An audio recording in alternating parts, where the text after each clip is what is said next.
Welcome back to Recruiting Blitz. My name's Tim Verghese. We appreciate you guys tuning in. Before we get started, be sure to like this video, subscribe to our channel, and be sure to check out our work over at InsideNebraska.com as well. Our Steve Marek just dropped a pretty loaded fall camp report with some intel from some sources behind the scenes who've been to practice, who know what's happening over the last few weeks. We've had recruiting intel as well. Plenty of visit updates over the last week or so. More to come as the season draws near. And we've also got, plenty of football intel coming leading up to the season as Nebraska is set to kick off against Cincinnati later this month. This episode just kind of wanted to, with the season coming up, just kind of wanted to kind of refresh on the 26 cycle. We spent a lot of time on the 27 board. It's going to be a big fall for the 27 cycle, but wanted to refresh on just what's left for Nebraska in 26, specifically what flip targets are left for Nebraska, who Nebraska is going to have to try and prevent from getting flipped away in their current class. And so we're going to get right into it. Just what's left for Nebraska in 26. I think the majority of movement's going to come on the defensive side of the ball. Nebraska could potentially take another offensive lineman, but that's unlikely at this point. I think if there's an elite wide receiver out there, I think they would go and pursue that elite wide receiver if there was one that was interested. But likely, I think skill positions, running back and receiver. If there's any more additions, I think it comes through the transfer portal. But at this point, I don't know if they make any more additions there. Tight end, they're pretty set where they're at, and barring something happening, I think they're pretty set with the tight end room. I don't think they're making any additions there. And of course, quarterback, they've got Dayton Raiola committed. I don't see any movement there. So right now, offensive side of the ball, if you're looking at any one addition, it's a potential elite offensive tackle. Or potentially an offensive lineman with some versatility. Maybe it's someone like Javion Cooper, who visited at the end of June and has yet to see a game in Nebraska. He's committed to Syracuse. Syracuse is, from what we've heard, kind of ponying up to kind of keep him committed. Colorado's trying to flip him away. A few of the schools trying to flip him away, but Nebraska, kind of still lingering in the mix. If they can get him back on campus, I think anything's possible. He did have his, agency with him when he visited Nebraska, so that's an indication there's at least enough interest that there are there's been some NIL negotiations. There's been some of those conversations, and I think he is one that Nebraska would potentially hold a fifth offensive line spot for. But maybe they aim higher. Maybe results on the field this fall result in them being able to aim a little higher and potentially bag an elite offensive lineman, and again, bag in the not in that sense, just in the acquire one, get one. Um, Defensively, I think that's where you're going to see most of the movement this fall with the 26 cycle. I think it starts up front with the defensive line. Nebraska still needs some defensive line help here in the 26 cycle, and we need some jack help as well. I think defensive line, obviously, the name that comes to mind in terms of flip targets is Valdon Stone, the four-star defensive lineman out of Virginia, originally from Sweden. Nebraska put in a lot of effort there, ultimately lost out to Georgia over the summer. Georgia beat out Florida, Nebraska, Ohio State, Texas, a few others for Sohn. I do think Sohn wants to make some visits as well, make sure he's pretty secure in his decision. And yeah, I mean, if he does choose to make some visits, I think Nebraska would be a school he's in line to see. He's been to Nebraska a few times already, but he's yet to see a game at Memorial Stadium. I could see that changing this fall. Again, nothing's set yet, but I could see Nebraska getting Sohn on campus for a visit here in the fall. Also going to be tracking Titan Davis, and that was one Nebraska came as a bit of a surprise when Nebraska got eliminated when they did. I thought Nebraska was going to be a hat at the table, be one of the final contenders, even get an official visit out of him. None of that happened. He eliminated them pretty relatively early, and I don't think they made. I think they missed the top five for him. It ultimately came down to a top two of Michigan and Alabama, and he's now committed to Michigan. Again, I think it would take something happening for him to reconsider that commitment. I think he's pretty happily committed to Michigan, but we'll see what happens this fall, how Michigan performs on the field. What does the NCAA say in terms of the potential punishment for what happened? Again, I'm not going to read into that a whole lot. A lot of these guys committed knowing something could potentially be on the horizon or are pretty aware of that. So I'm not saying that's going to necessarily impact us, but it would take something significant like that, I think, to get Davis to reconsider. But that being said, he did have a pretty soft spot for Nebraska. I think some of the coaching movement and the lack of production in terms of just draft success compared to Michigan and Alabama along the defensive line is something that hurt Nebraska there. They have a chance to change that this fall. If the defensive line takes a step forward, if you see a good performances from Keona Davis and potentially Williams and Renari, Cam Leonard, Riley Van Poppel, if you see some strong performances along the defensive line, don't be surprised if Nebraska uses that to try and pitch a few freshmen, a few 2026 defensive linemen to give Nebraska another shot, specifically Titan Davis. So those are the two names I'm really watching on the D line. I think a few more. I think that's one position you could see a couple new names added to Nebraska's board over the next couple of weeks. If you remember thinking back to last cycle, the 2025 cycle, Juju Marks, the flip of Juju Marks kind of came out of nowhere. It was something that kind of slipped under a lot of people's radar and then just popped up, and he kind of visited committed side flip side unseen. Hadn't visited in a while, but was pretty familiar with the staff and the campus. I could see something similar happening along the defensive line where it's just a name, in that four-star, high three-star territory that Nebraska really likes a lot. Maybe the guy visited a couple of years ago or hasn't visited in a while, but Nebraska makes a strong push and is able to potentially get that guy to flip in the fall. So keeping an eye on just a few names heading into the fall in defensive line. At Jack, of course, the name to watch is Cameron Wilson, four-star edge rusher out of Miami Southridge. Nebraska continues to work to flip him away. I will say, I think over the last few weeks, I think I've seen kind of an uptick in mutual interest with UCF and Florida State compared to Nebraska. I mean, he's still committed to Syracuse, happily committed to Syracuse, saying all the right things about that commitment. It's going to be tough for anyone to move him off that commitment to Syracuse, but Florida State's in there, UCF's in there, Nebraska's in there as well. But at this point, I do think both UCF and Florida State are making an aggressive run. Wonder if that's intentional by Nebraska. I do think Nebraska is going to try and make a late push there. They're going to stay in touch. I think Philip Simpson's doing a good job there. They are in touch. But I think their aggressive run is going to come closer to signing day, with a chance to maybe pull off a later flip without having to, potentially deal with having to hold on to his commitment before signing day. So I'm intrigued to see how Nebraska continues to position themselves if they're able to get him on campus again. Cameron's a guy that's been to Nebraska a couple times, but he's yet to see a game in Lincoln. And same goes for Jordan Campbell, Nebraska's arguably top remaining target here in the 26th cycle, a versatile linebacker that could play inside, could move down to Jack and potentially even grow to a defensive end down the line out of Miami Northwestern. Committed to Miami, hometown Miami. He's happily committed, one of their top commits. Has been committed since 2023, and but Nebraska hasn't stopped Nebraska from trying. They've been to school that continues to kind of get at him and have his ear. They got him on campus twice in the spring. We're initially positioned to get him back in town for an official visit in June. That didn't actually happen. He ended up canceling his visits and shutting down his recruitment after his official visit to Miami. And a few weeks later, we got word he was already reconsidering that decision in terms of reconsidering shutting things down.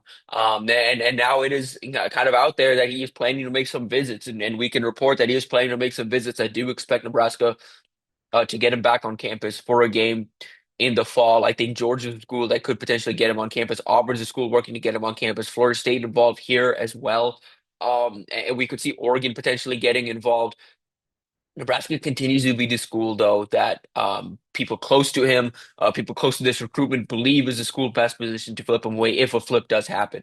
Again, I think it would take a lot to flip him away from Miami, both financially and on the field. I think Nebraska would need to show sizable defensive improvement, sizable, it would help if Vincent Shavers had a big year and he's had a good fall camp. We'll see if that continues into the season, and so I think that's what you're going to have to look for there is just on-field performance from Nebraska. Nebraska getting aggressive from an NIL standpoint there too, and potentially getting them back on campus, whether it's for Michigan in September, USC in November, or another game in between there. I do think Nebraska's going to be able to get him on campus, and they're going to be pushing to get him on campus with his teammate, four-star defensive back Tadarius Hughes, who's committed to Florida State. Nebraska working to flip him away. They got him on campus for an unofficial visit last or back in June. It was a midweek visit. Just wanted to see Nebraska for the first time, get around Philip Simpson, get around Addison Williams, get connected with the staff. That's another one. It's Philip Simpson, a South Florida native himself, working in that recruitment. You also have obviously Addison Williams working there too, a couple other defensive staffers in communication as well. Nebraska's looking for a big playmaking safety.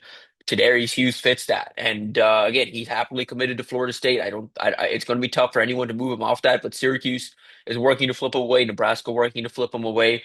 Both Campbell and Hughes. I think it's more likely than not Nebraska gets both of those guys for an official visit at some point this fall. Uh, than not. I think it's more likely that happens. I'm leaning over 50% chance that happens. And potentially on the same weekend. Those guys are familiar with each other, but this is their first year really playing together. Campbell moved in from Carroll City, another program in Miami. While Hughes moved in from elsewhere in Miami, and so or for elsewhere in South Florida. So both those guys, obviously are now teammates, and I don't really know what the relationship is there now, but Nebraska's pushing to land both of them, potentially keep the two teamed up at the next level. We'll see how that kind of transpires and how this develops into the fall. I think DB is the other position. Defensive line and DB are the positions where I could see Nebraska get back in the mix first for a surprising can or a guy that maybe you've forgotten about, or a kind of a bigger name there that um maybe people didn't think Nebraska was in on. I think they're still going to try and flip Devin Jackson. They lost him obviously to Oregon. He's got his teammate Nebraska commit, four-star cornerback commit Danny Odom working to flip him to Nebraska, bring him with him to Nebraska. He's also got a few other people in his ear to a few other programs, but he's committed to Oregon. It's a second commitment. He was previously committed to Florida. So it's usually you don't see three commitments, and that's why I just think at this point the odds of that happening are pretty low at this point, but I do think Nebraska's in touch. I do think Nebraska, and when his commitment happened, if you remember our reporting around that, when his commitment happened, when he committed to Oregon, or in the weeks leading up to that, I still continue to believe his best relationships, maybe plural, are at Nebraska. But Oregon was very aggressive from an NIL standpoint. All the programs were pretty aggressive from an NIL standpoint. I think all things equal, if you just pick the best relationship and kind of the best program that he thought the best program was for him, I think Nebraska would have been the pick. And that's why I do think if anyone has a chance to flip him back, it's going to be Nebraska. So going to keep an eye there. I know Odom plans to get back to Nebraska pretty soon. I think pretty early in September, whether it's the Michigan game or the Akron game. I think you're going to see Danny Odom back in Nebraska at some point in September. Wouldn't be surprised if he's joined by at least one teammate, potentially multiple, and it wouldn't surprise me if Jackson is part of that group. I'm curious to see how Oregon kind of treats his commitment, whether they want him to stay pat, whether they want him to not take any visits, or kind of what they do. But yeah, that's another just one I'm keeping an eye on. And again, there could be a couple other names that pop up for Nebraska. We touched on it back in June, late June, early July. Um, but I had a conversation with Chasten Smith at Rivals Five Star. He's committed to Notre Dame. He's a four-star cornerback. That's a name most of you may not remember. But Chasten quietly visited Nebraska before committing to Notre Dame back in December. It was a very late visit for him. It was something that kind of came out of the blue, just kind of came out to see Nebraska for the first time after shortly after announcing, I think it was a top five. And then a week later, he had committed to Notre Dame. Really didn't give Nebraska a chance to actually get involved in that recruitment, but he did give Nebraska just a fair shot in terms of they had an opportunity to host him, and he got a feel for the campus, and he said it was all love. He really enjoyed the program. They surprised him and kind of moved the needle more than he expected. And if he wasn't, kind of pretty dead set to Notre Dame at the time, maybe he would have given it a little more pause. And so, again, that's something where he's pretty happily committed to Notre Dame. I think it would take a lot changing there, but a name like that, it's just someone that maybe you forgot about, someone Nebraska had visited a year, maybe 2 years ago, that maybe slipped off the radar or really isn't on Nebraska's radar more than Nebraska finds themselves in the mix for this fall. So a lot of it depends on performance, like everything. How Nebraska closes out this 26 class really does depend on performance, and I think performance will affect their ability to hold on to the two headliners in the class, the aforementioned Danny Odom and four-star offensive tackle Claude Puma. Feel pretty good about Nebraska's chances of holding on to Odom. He's saying the right things. firmly committed, saying the right things about his relationships with Addison Williams, his desire to be at Nebraska. He is peer recruiting actively. Like I mentioned, Devin Jackson's a guy he's working on. He's also working on 2027 defensive back Kamari Whitfield, who Nebraska likes a lot, and a guy I could see have a Danny Odom type rise as a junior. And he's also working on, a 2026 former teammate and childhood friend of Juju Johnson out of Farrell, Pennsylvania. So there's a lot of reasons to feel pretty confident in Nebraska's ability to hold on to Odom's commitment. That being said, Clemson's trying hard to flip him away, and I expect Clemson to kind of increase and increase their pursuit as the season progresses. They're in for a good year. I think they're going to have potentially have a chance to go undefeated. I do expect them, kind of to gain some interest. They have a commitment from First Academy and four-star offensive lineman Chancellor Barclay. He's working to flip Odom. And so there's just a lot of moving pieces there. I think Clemson's the school that I'm most worried about there. Ohio State, I could see getting back involved. I could see a few other programs sniffing back around, potentially Oklahoma, potentially Florida, potentially Miami, some schools closer to home. So it's Nebraska just again is going to have to keep fighting till signing day to get his signature. But at this point, they have to feel good about where they kind of sit with Odom, how kind of the effort, the work that's been done, and how satisfied he is in his commitment thus far, and the work that he's putting in. I think both sides have to feel pretty good about where each other stands. With Puma, again, I don't really think anything's happening. He's happily committed. His family's happy with his commitment to Nebraska. At this point, it's not like Odom where there are other schools talking to him currently. At least I don't believe so. Um, but he did not really get a chance to officially visit Michigan or Ohio State, two schools that were in his top five. If depending on how he progresses this fall, he has the size and the athleticism and the kind of the combination of traits that all of these top Power Four programs look for. If someone is a offensive tackle needy program, and Puma has a really strong start to his senior season, I could see an SEC school getting involved. I could see a Big Ten power getting involved, maybe an ACC power getting involved. I don't think that recruitment's done just yet, but I do think Nebraska is well positioned to keep him committed. Again, Donovan Roy was very picky with the guys he brings into the room, and he's very picky about the type of commitments he accepts. I don't think this is one where he's gonna let him get away now that he hasn't committed. So we'll see what happens. I think the fall could change a lot. We're going to be in for a pretty hectic fall regardless. Over 90% of the top 300 prospects are in the rivals rankings are already committed. And what that means is there's going to be a ton of flips. And those flips are going to have an impact of Nebraska, whether they come from Nebraska or flip to Nebraska. Uh, class needs are going to change elsewhere. You're going to see a top program, maybe like Ohio State or Michigan, all of a sudden be on the search for a wide receiver or be on the search for something it's these dominoes move so quickly, and they have these kind of ripple effects. And so it's going to be a busy fall, even though most of these guys are committed, even though it's going to be, relatively quieter for Nebraska in 26. There's not a dozen plus targets left out there for them. It's like a handful of guys, really. They don't have that many spots left. So you're going to see maybe a maximum of 4 to 5 additions in this fall, and so but there's going to be a lot of movement around that, even if it is relatively static.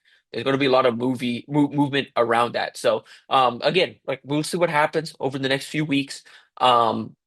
Leading up to the season, how Nebraska performs on the field is gonna really really affect how Nebraska finishes out this 2026 cycle. Have a good year, have a really good start to the year. I'm talking like 5, 6 plus and 0 to start the year. Finish with 8, 9 wins at least.